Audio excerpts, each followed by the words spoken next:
everybody, it's Desmond. Thank you so much for clicking on this video. If you are new here, I make girly lifestyle videos with a bunch of randomness in between. So if that is something that you're looking to see more of, be sure to keep watching and hit that red subscribe button. So today's video is going to be a video that I really wish that I saw before applying to this job, just so that I knew a little bit more about what to expect. And it is going to be my experience working at Claire's Boutique. This job I feel like was every single little girl's dream when they were little. They wanted to work there. It was their favorite store to go in at the mall. Like, they just couldn't wait to go in and see all of the jewelry, all of the fun stuff, all the plushies. They did ear piercing there. And when I was a little girl, it was just the best place on earth. Needless to say, whenever I was able to carve out some time in my schedule to work here, I applied, and it was during the Christmas time. So it was like around Christmas, Black Friday. I want to say it was at the end of 2016, getting ready to enter 2017. So I did work there seasonally, and it was not for a long time. But during that time, I did work there a lot as a seasonal worker, and I feel like I gained a lot of experience of what it's like to work there and what others could expect if they are looking to apply. So first, I'm going to start with the application process. It was fairly difficult, actually. Claire's does not have an online application, or at least at the time that I had applied, they did not have one. So I did have to walk inside of the store to inquire. They did not have a sign up saying that they were hiring. I just walked in to see if they were, and when I walked in, she said that she did not have any applications. So I had to go upstairs to Claire's sister store, which is called Icing by Claire's, and I went up there and they did not have an application either. So needless to say, I went back downstairs and I told her that they did not have an application. It was kind of like the runaround. It was definitely one of those job processes where I had to just keep calling, keep saying my name, keep showing up, saying, hey, my name is Desmond, I applied at such and such time, I came in on this day, I talked to you, I did this. And it was just very tiring. One day I walked in and she did have an application, and I just went to the food court and I filled it out.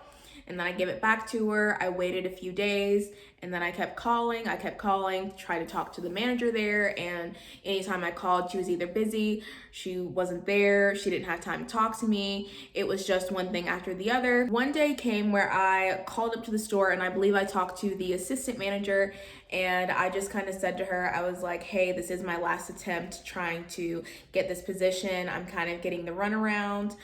So if you could just let the manager know that this is my last time trying to talk with you guys and trying to become an employee here, that would be great. And if she does have just a few minutes to talk to me, I would really appreciate it. The assistant manager then relayed the message, and then she told me that the manager will be giving me a call back around 5 o'clock or sometime in the evening, something like that, whenever she had a moment at the beginning of her shift. And I never received a call from her. So a few minutes went by after 5 o'clock, and I called the store, and immediately the manager picked up the phone. She's like, oh my gosh, Desmond, I just called you. There's something wrong with your phone. I don't know what happened. And did I believe that? Absolutely not. She was sitting there acting like she called me, and she obviously didn't, and she probably would have never called me if I didn't call up there. But of course, I wanted the job, and I just played it off. I was just like, oh, hey, no worries, sorry about that, or whatever, you know, whatever I could think of to say at the time. And she was like, well, I looked over your application and I would really like to talk to you. When can you come? I came 30 minutes after that, just so that I could go to sit down and talk with her. And we had a interview in the food court, and I don't remember her asking me any questions pertaining to the job, such as customer service, how would you do this, anything like that. I feel like I was a very easy hire, considering I worked in retail previously at Piercing Pagoda, and I also had piercing experience, so it would be very easy to train me on how they do piercing. And I also had experience with children, which is the main customers that come into the store. And she did point that out on my resume. She was like, you've worked with kids before, you have piercing experience, I think this would be a great fit, blah blah blah, when can you work, that type of thing. After we got all of the basics out of the way, then she brought up the subject of pay, which was kind of startling to me. I live in North Carolina, so minimum wage is $7.25, and that is what she said that they start out all of their employees on, which was very shocking to me. At Piercing Pagoda, I was making more than that, and I really was just tired of it because at Piercing Pagoda, I had to meet these quotas. It's very hard to sell costume jewelry to people and try to tell them what it's made of, tell them that it's not going to turn, all that kind of stuff. And I was just getting really tired of it. I was not meeting my quotas. It was very hard for me. I didn't really like standing around having to approach people. So I was just so ready to leave the job. So I just told her, I'm like, you know what, this is fine. At the time, I had just left the private college that I went to, and I was just kind of looking for a fresh start. I was just looking to make some extra cash around the holidays. So it was not that big of a deal to me, but she was making it very clear to me. She was like, I can only offer you this much, and I'm so sorry, and this is all I can do. Are you sure it's okay? Are you sure? Because I guess some people are just like, you know, I'm definitely not doing that. And I mean, I was shocked too, don't get me wrong. But at the time, again, I just needed some extra cash and I thought this would be a fun job. So I just told her, I was like, you know, it's not that big of a deal. So after that was out of the way with, she hired me on the spot and she told me the day to come in for training. And I believe that was not long after that because she needed someone really bad, but I think it was about 2 days after, and she told me to come on into the store. And the training was super easy. You just fill out a packet, you watch some videos. She had me watch the videos at the freaking cash register. Why she did that, I don't know, but it was very awkward. It was very weird. People were walking up to me saying like, oh, are you open? And I'm like, no, I'm sitting here with headphones in my ear. And at the same time, like, I just felt stupid saying that.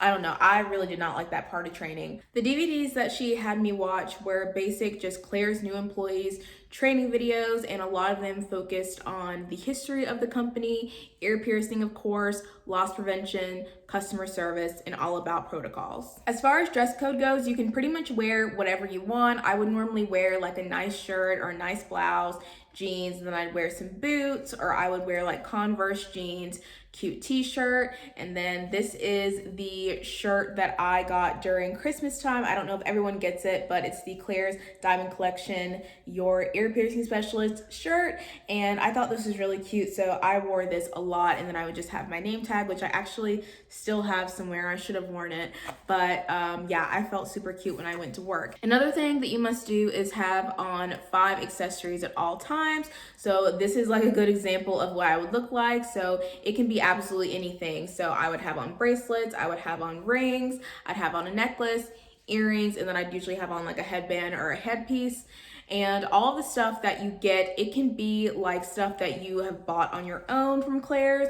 Or another thing that you can do is actually at the beginning of your shift, you can go around the store, pick out 5 things, just kind of bend the price tag back, and then you can just like wear the ring, or you can, you know, temporarily cut off the tag on a bracelet and then reapply it later. For headbands, I would like fold it back and then I would just put it back on. But a lot of the stuff, I wanted to wear my own stuff, so I bought a lot of the stuff.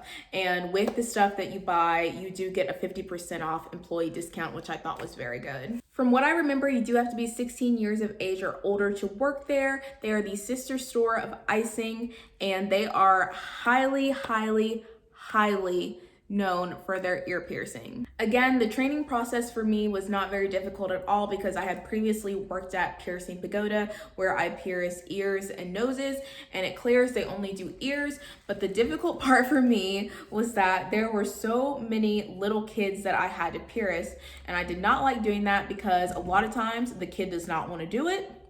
The parents are sitting there, you know, they bring their kid like, oh, she wants her ear pierced. And the thing is, no, they want their ears pierced. So you have to deal with like a lot of kids like fighting around, crying, that kind of thing, while just trying to nonchalantly do it. But it's easy to get caught up in situations where you're very nervous, you have crowds of people around, the ear piercing line is so long and people are looking at you like, hurry up. And it's not really something that you can hurry up with. So needless to say, I hated ear piercing. I like the action of it. Like, I think like it's super cool. I think piercings are really cool. I thought it was fun to be able to say that I was a piercer at Claire's, and I liked learning about all of the sanitation, all of the aftercare. Being able to pierce people's ears for the first time was super cool, and giving a little girl that experience, I felt very honored and blessed to be able to have done that. It was just in a very fast-paced environment with a lot of other things going on, and that's what made it hard for me. This might vary from store to store, but I know a lot of people are probably wondering if you have to pierce to work there. there? And at my store, the answer was yes. She didn't have it like that at first.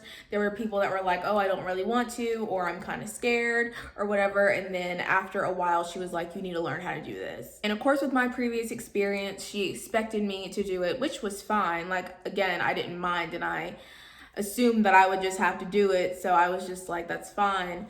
But I did get more kids there, and yeah, I didn't like it. There's a whole entire spiel that you have to learn about ear piercing and aftercare. You don't have to say it a certain way, but it was basically a sheet of paper that you give them for after they get their ears pierced. And what I did was I actually took one home and I just memorized what to tell people before and after. And of course, I told them to call the store if they have any questions, come by if they have any concerns, and anything like that. As far as working the floor goes, I didn't really have any problems. I actually quite enjoyed it. Really, all you do is you walk around. If anything is out of place, you put it back. If anyone has any questions, you just make sure to check on them every now and then, offer them a basket. The staff at my store was very small. I believe there was only like 5 or 6 of us. It was ever revolving. There were so many people that came in, came out, came in, came out. I would assume that it was because of the pay rate. It just maybe wasn't working for some people. I also got a very limited number of hours, even though it was the holidays and even though I was a seasonal worker, which I found very odd. But that was totally fine, you know, it was an experience, so it's fine. There was a number of reasons of why I left. I just didn't really click with the manager very well there. The pay was an issue for me. I was getting ready to start back to school at another school, and I knew that the hours just wasn't gonna work. I wanted something closer to home. So there were lots of different factors that just kind of came into why I was kind of getting sick of the job. I had also gotten another job, which is a job that I'm at now. I got that job in January, so there was no way that I was gonna be able to work there, Claire's, and at Starbucks, so my schedules just started to clash together. And if you work in retail, you know that in January, it's like the slowest time ever. You probably go through a phase where you're not on the schedule for a long time because they only have 2 people at a time because the mall is like completely dead after New Year's for some reason. And so I was not put on the schedule for, I want to say, a week and a half straight. I kept calling to see like, hey, am I on the schedule? Hey, am I on the schedule? I was just calling to check on the schedule, and I was not on it. And then I guess the manager just got so irritated with me. She was just kind of like, I'll call you when you're on the schedule. Like, don't even worry about it. You don't have to call every single day or whatever. Like, I was just scared I was going to miss a day of work. And guess what? That's what happened. The freaking assistant manager called me one day and she was like, are you coming into work? Do you know that you're supposed to be at work today? And I told her everything that happened with the manager. And I was like, she told me that she would call me when I was on the schedule, and she didn't. So then the manager sent me this really dirty text saying like, it's not my responsibility to keep up with you. You need to hold yourself accountable. You need to check your own schedule, blah, blah, blah. And at that point, I was just like, you know what, just good luck with your future endeavors because I'm done here. That was just the straw that broke the camel's back for me, and it was just very rude, I thought. And again, I was just getting too much on my plate anyway, and she was acting like she really didn't like me, and it was fine. I think I would have ended up quitting anyway. So again, it's totally cool. No hard feelings with the situation. I still love going to the store. I don't have anything against the company. If you are a high schooler, I would highly recommend this job because they will work with your schedule. It's easy to get after school hours. It's very good to, you know, start off in the retail field. You only have to be 16 to work there. In a lot of places you have to be 18. And even though I faced some hardships, just like you will with any other job, I thought it was very fun. I had a good time going to work. I liked what I did. I liked being around kids and I liked making them happy. And that was a gift itself. So I am very happy for my experience there. I would do it again. I was actually asked to come back by the assistant manager after the manager was no longer there. I had to respectfully decline, but if I could have found the time in my schedule, I would have done a few shifts here and there. I did tell her that if she needed any help, just to let me know, but she needed someone full-time, so it just didn't work out. Claire's also does birthday parties, and so many people do not know about that. I also just thought it was really fun to just dress up, be cute, go to work, be in a girly space. Like, that's just my vibe. And I just thought it was cool how they would have like so many different theme weeks. Like, I remember one time they had like music festival week, which was where we would all wear flower crowns. There was like princess week where everyone's a princess and we would all wear just like tiaras. Like there was just like so many fun things that they have. All right, guys, that was my experience working at Claire's. Thank you so much for watching and clicking on this video. It means so much to me. And as always, if you have any other questions or comments, be sure to leave them down below in the comment section and I will answer you. And as always, be sure to hit that red subscribe button. It would help me out a lot. It's absolutely free and you get to see way more of my content. I'll see you guys next time. Bye.